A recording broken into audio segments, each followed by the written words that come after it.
In the 21 Irrefutable Laws of Leadership, the 9th law is the law of magnetism. And the law of magnetism says who you are is who you attract.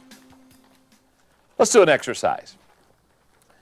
Since this is a training in leadership type of an exercise, I realize that maybe you'll even want to turn off the tape for a few minutes and do this on your own before you proceed. But let's do an exercise. What I want you to do is I want you to write down the top 3 qualities in people that you would like to attract to your organization. Now, as you write down the top 3 qualities of people that you would like to attract, I'm going to just take a time out for a second and let you do that. In a moment, I'm going to come back and I'm going to let you look at those 3 qualities, and I want to do my teaching from what you put on paper. Now that you're back, let's look at those 3 qualities that you have placed on the piece of paper. I want you to look at them because whatever 3 qualities that you have placed on your paper, what I want you to understand is this. You won't attract people because these are 3 qualities of people that you want to attract. You will only attract people of these qualities if you possess these qualities yourself. For example, on my piece of paper, I said if I'm going to bring people around me, I want to bring people that have leadership abilities, I want to bring people that have integrity, and I want to bring people that have a great attitude. Now, those are 3 important things to me.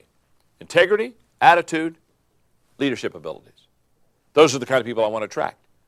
Now that I put my list down of the 3 qualities of people I want to attract, the question I've got to ask myself is not where are those people? The question I've got to ask myself is, do I possess those qualities? Because if I possess those qualities, if I'm a good leader, if I have a great attitude, if I'm a person that's filled with integrity, if I possess those qualities, I'll attract people because like begets like. So every once in a while what I do is I run into leaders and they'll say something like this. They'll say, John, I need a person of high energy in my company. Boy, we need some initiative, high energy people in my company. And whenever they say that, I look at them and say, let me ask you a question. What's the question? Do you have high energy? And do you take initiative? Because if you do, I got good news for you. You'll attract people like that. But can I tell you something? If getting out of bed is a challenge every day, you understand? And you need a nap in the afternoon, you know what I'm saying? You're not going to attract a lot of high energy people. Because high energy people don't look around and say, man, do we need to find somebody that's slow and lazy. If I could just see somebody that's moving, but you can't tell they're moving, that's the kind of person I want to be around. No. Like begets like. Al McGuire, who's now passed away, who was a very successful basketball coach for many, many years at Marquette University, had a statement that I just love. In fact, I like it so well, I put it in your notes.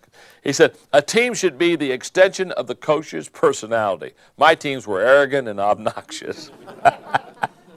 And let me tell you something, he was. And that's what his teams were. In other words, he put himself, who he was, became who the teams were themselves. This is just an absolute fact. It works in your life, and it works also in my life. I was doing a leadership conference, and we were, again, in a question and answer period, and a fellow raised his hand, and I said, what do you want? And he said, I love this leadership stuff you're teaching. And he said, I got a question. He said, he was a young kid again. He said, I've decided I'm going to be a leader, which was nice. Okay. He said, the question I have for you is, who should I start leading? And I looked at him and I said, the first person you should lead is yourself. Yourself. In fact, let me put it this way. If you wouldn't follow yourself, why should anyone else follow you? Now, this goes back to this law of magnetism. What are you and who are you on the inside? Because here's what I want you to say. You're going to attract people just like you. So what I would do as a leader is this. When I defined and understood the 3 or 4 or 5 top qualities of people that I wanted to attract to my organization, I would make sure 2 things. One, that I had those qualities in my life, and if I did not, I would make sure that I began to discipline myself to have those qualities in my life. because who you are is who you attract. That's the way it works. It works that way every time. It works that way in the business community. I have the privilege of being with many companies, organizations, and corporations, and can I tell you, they all have a personality. When I'm out with the Walmart people, these are people that get up early, and these are people that love numbers and figures. If you go to one of their early morning Saturday morning meetings, not during the week, they do theirs on Saturday morning, they get all the stats from all the regions all over the country of how their Walmart stores are doing, and they're up early, and they're beating those numbers, and they're putting them up there, and they're saying, you made it, you didn't make it, you were short this week, and this is how quickly. They love accountability, and they love getting up and doing something just early and making sure that, they're kind of the early bird gets the worm kind of a mindset. Now, that's who Walmart is. That's a culture. And they attract. What kind of people they attract? They attract those kind of people. I go with other companies and they love to study.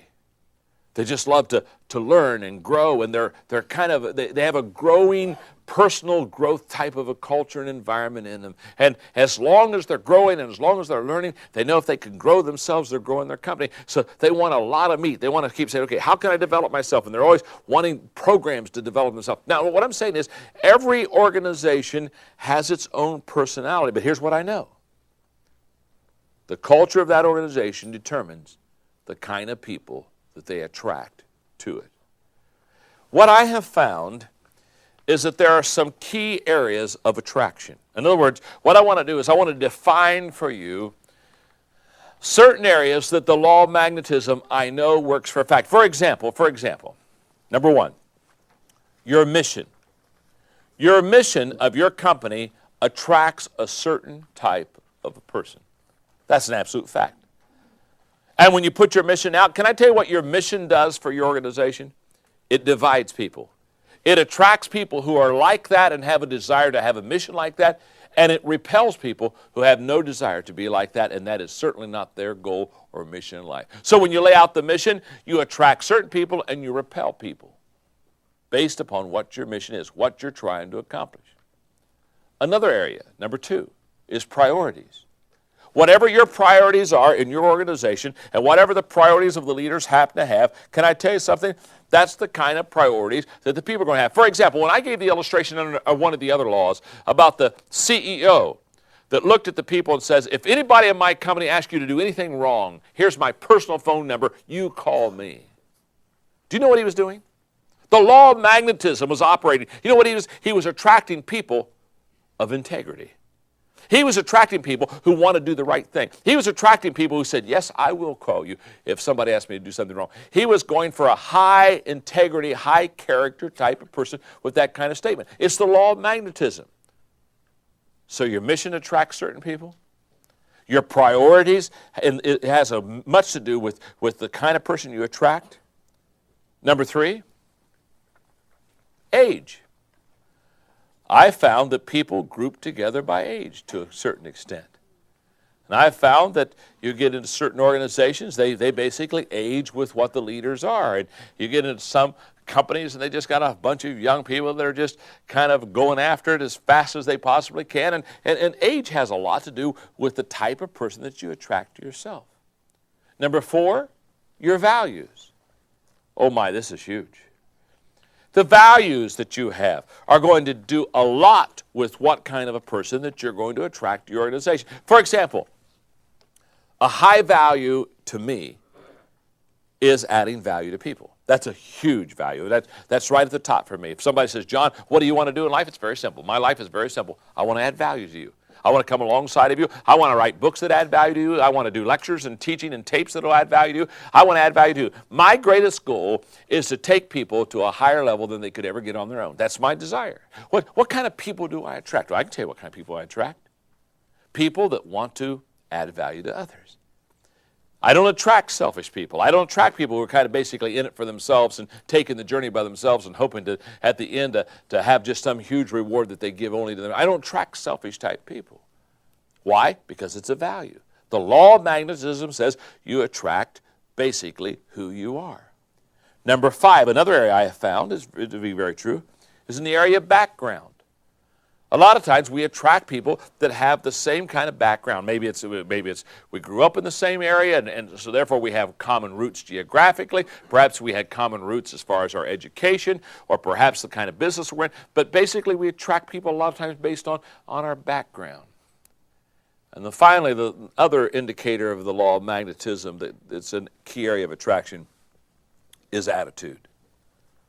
You attract people based on your attitude. Can I tell you what you've never found? You never found an organization where you've got a great attitude at the top and a poor attitude at the bottom. You don't see that.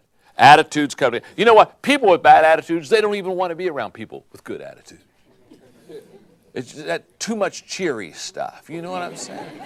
It just kind of weighs on them after a while. You know, you're just way too happy for me. You know, you're too excited about life. You know. So people with a bad attitude, they're not attracted to people with a good attitude. They don't even want to be around. I love a guy said, well, if you have a great attitude, you'll attract everybody. I said, no, you won't. You'll make some people sick. Felt like you say, I can't stand that person. They're happy, they're enjoying their life, they're going somewhere. Who wants to be happy, enjoy their life, and go somewhere? Could I have another cup of coffee, please? Now, those are areas that if you possess, will bring a sense of magnetism to you, and you'll attract like people. It's just an absolute fact. So look at your organization and ask yourself, who are we? Because by answering the question who you are, what you value, what is your mission statement, what your attitude is, what all that stuff is, and I would encourage you, this is a great exercise for you to do as a group. Once you get, quote, your DNA, your personality as a company or a culture, once you have figured it out, just understand this. You're going to attract a whole bunch of people just like you.